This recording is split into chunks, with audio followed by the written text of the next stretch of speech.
North Hills Church, this is Zach Schiffer, your lead pastor. I want to bring you some announcements today, and the first one being related to the lifting of the stay-at-home order, and what does this mean for us as a church?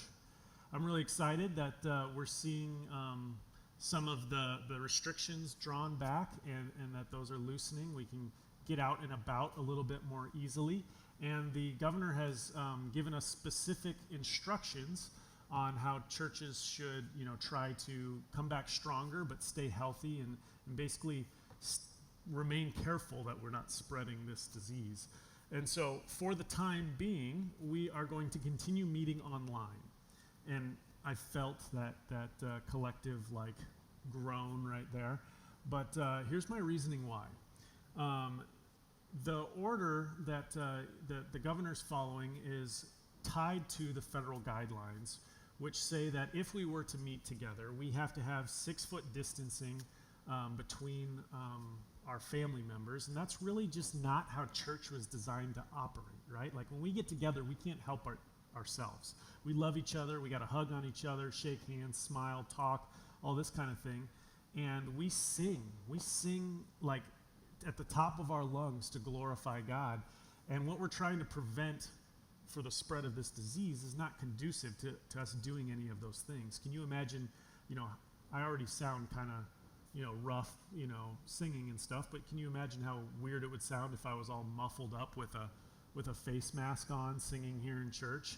And those are some of the guidelines that they asked us to follow, is that we'd be spaced out 6 feet apart between people, we'd be wearing face masks, have lots of hand sanitizer present, we'd have markings on the floor out in the lobby to keep people 6 feet apart, have to count how many people come in the door, all this kind of thing. And so it's really not the right time for us to come worship together again yet. When we look at all of our numbers online, the amount of views we get on our Sunday morning services, how many people are tuning in to watch the prayer times together. We have small groups meeting of children, students. We have a financial peace class running now.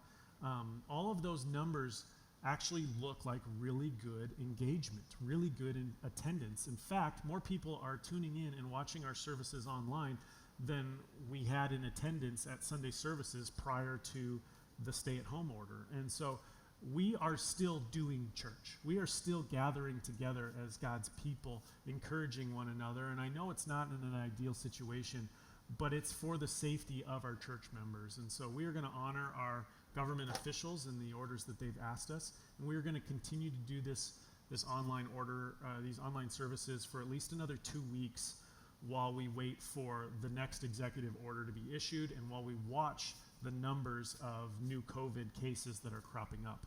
If you want to follow along with those numbers, the site I'm using, my source, is the Arizona Department of Health and Human Services, I believe is their name. So it's azdhs.gov, where you can actually see in Maricopa County and even by zip code how many new cases are being reported every day. I think they update at 4 p.m. And so we're going to keep monitoring those, and we'll keep monitoring the governor and CDC updates to make sure when we come back, we can come back with gusto. We can come back and be hugging one another and be singing and be encouraging one another in person in the way that we're used to, and in a way that welcomes new people into our church, a way where they can see our smiles because we're excited for them to be here. You can see my smile, and it's not hidden behind a mask when I greet you. And so we are going to, for the time being, just continue meeting online. And so please continue to join us for prayer.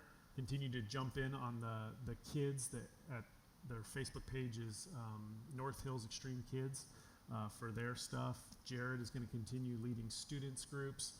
And if you would like to join us and you're hearing this message fresh, there's still room for you to jump in on our Financial Peace University class on Tuesday nights as well. So please join us for all that stuff, and we will gather together soon. Thank you.